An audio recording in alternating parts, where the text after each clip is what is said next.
Bismillahirrahmanirrahim. Assalamu alaikum class 10.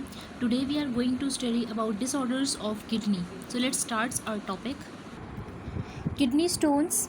It is on page number 26. Definition. The shortage of water produce concentrated urine. Concentrated urine होने का क्या मकसद है? आपके urine के अंदर पानी की मिकदार बहुत कम हो जाती है जिसकी वजह से क्रिस्टल्स फॉर्म हो जाते हैं। अब ये क्रिस्टल्स यानी जैसे आपके चीनी के क्रिस्टल्स होते हैं, नमक के बारीक बारीक से क्रिस्टल्स होते हैं ना, ये वो क्रिस्टल्स हैं। इस तरह के क्रिस्टल जब बन जाएं, और किस चीज़ के crystals? Calcium oxalate, calcium phosphate या अमोनियम फॉस्फेट या यूरिक एसिड, ये तमाम चीज़ें अगर बॉडी में हद से ज़्यादा प्रोड्यूस हो जाएं या हम बहुत ज़्यादा इनटेक कर लें यानी खा लें, ठीक है, उसकी वजह से पानी की मिकदार बॉडी में कम हो जाती है और इन चीज़ों के क्रिस्टल्स बॉडी में जमा होना शुरू हो जाते हैं। या फिर दूसरी कंडीशन ये हो जाती है कि हम पानी पीना छोड़ दें। हम दिन में मुश्किल से 1 या 2 गिलास जो है वो पानी पिएं, जबकि कितने पीने चाहिए? 19 to 20 आजकल की गर्मी में ज़्यादा से ज़्यादा पानी पीना चाहिए ताकि हमारा डाइल्यूट यूरिन प्रोड्यूस हो। लेकिन अगर डाइल्यूट यूरिन प्रोड्यूस नहीं होता और हमारी बॉडी में ये तमाम चीज़ें भी बहुत वाफिर मिकदार में यानी ज़्यादा अमाउंट में प्रोड्यूस हैं, क्रिस्टल्स बनना शुरू हो जाएंगे और इन क्रिस्टल्स के बजाय अक्रंस हमारे बॉडी में किस चीज़ की हो जाएगी? किडनी में स्टोन्स यानी पत्थर छोटी छोटी पत्थरियाँ बनना शुरू हो जाएंगी, जिनको हम किडनी स्टोन्स यानी गुर्दे की पत्थरियाँ कहते हैं, ठीक है। अक्रंस ये कहाँ कहाँ पर मौजूद होती हैं? किडनी में बन जाती हैं, ये यूरेटर में बन जाती हैं, यूरिनरी ब्लैडर में बन जाती हैं। डिपेंड करता है आपके ये क्रिस्टल्स बनकर किस जगह पर जाकर डिपॉजिट हो जाते हैं और उसी जगह पे आपकी पत्थरियाँ बनना शुरू हो जाती हैं। कॉजेज़ क्या हैं? ये किस वजह से बनती हैं? एज फैक्टर हो जाता है। कुछ लोगों की जैसे एज बहुत ज़्यादा हो जाती है तो with the passage of time ये किडनी स्टोन्स हो जाते हैं।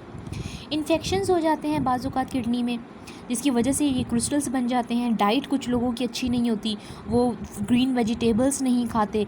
विटामिन सी एंड डी जो हैं कुछ लोग वो बहुत ज़्यादा जो है वो लेना शुरू कर देते हैं, और कुछ लोग लीफी वेजिटेबल्स हद से ज़्यादा, ग्रीन वेजिटेबल्स कुछ देखा है आप लोगों ने, कुछ लोगों के हफ्ते में 2 से 3 दफ़ा पालक बन रहा होता है। ग्रीन वेजिटेबल्स वो हद से ज़्यादा लेना शुरू कर देते हैं। अब बेटा अगर हम लोग कोई चीज़ कम ले रहे हैं तो भी नुकसानदेह है और हद से ज़्यादा ले रहे हैं तो भी नुकसानदेह है। एक बैलेंस डाइट के मुताबिक चलना चाहिए। अपनी ग्रीन लीफी वेजिटेबल्स खाएँ लेकिन एक लिमिट में खाएं। इसी तरह विटामिन सी एंड डी, ये नहीं है कि रोज़ आप गोलियां खाते जा रहे हैं विटामिन की, डॉक्टर की प्रिस्क्रिप्शन के बगैर विटामिन नहीं लेने चाहिए, ठीक है। इसके साथ साथ कुछ सॉल्ट्स अगर आप हद से ज़्यादा इनटेक कर लेंगे तो क्या होगा?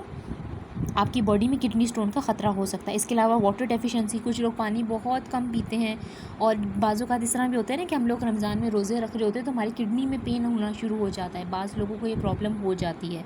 बेसिकली वो इसलिए होती है कि उन लोगों को जो है पानी वो नहीं पी रहे होते रोज़े में, अफ्तारी के बाद ज़रा सा पानी पीते हैं और फिर सहरी खा लेके रोज़ा रख लेते हैं तो उनको किडनीज़ का प्रॉब्लम हो जाता है।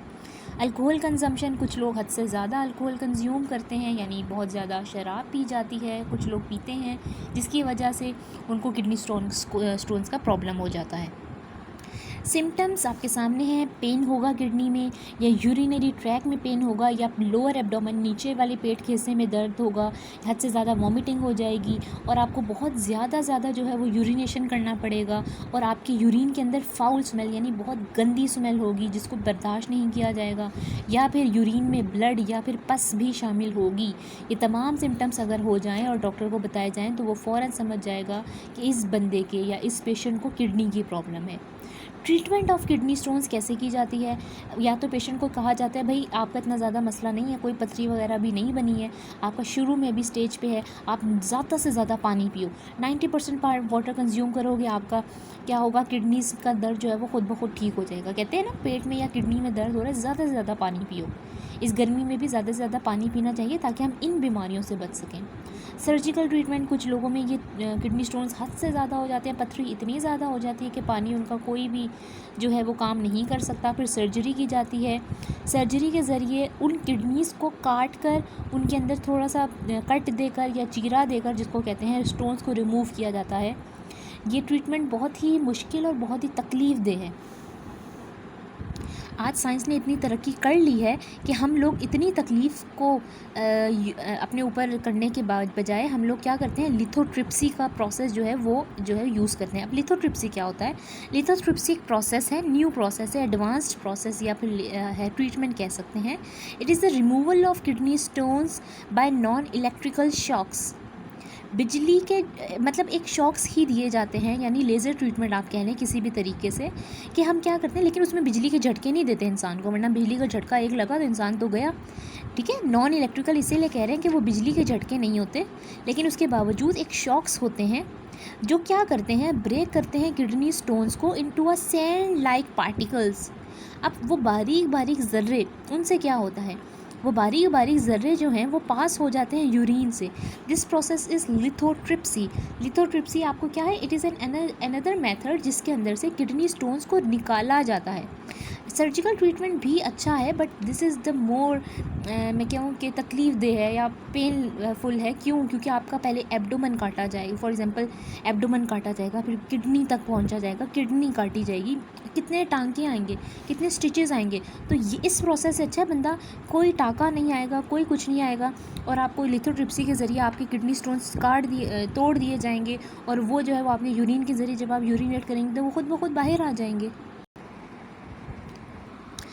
अब आ जाते हैं कंट्रीब्यूशन ऑफ मुस्लिम साइंटिस्ट। ये लिथोट्रिप्सी के बाद ही एक ब्लू कलर का ब्लू साइड टेबल आपकी बुक में मौजूद है, जो कि मैं आपको यहाँ पे डिटेल में बता रही हूँ।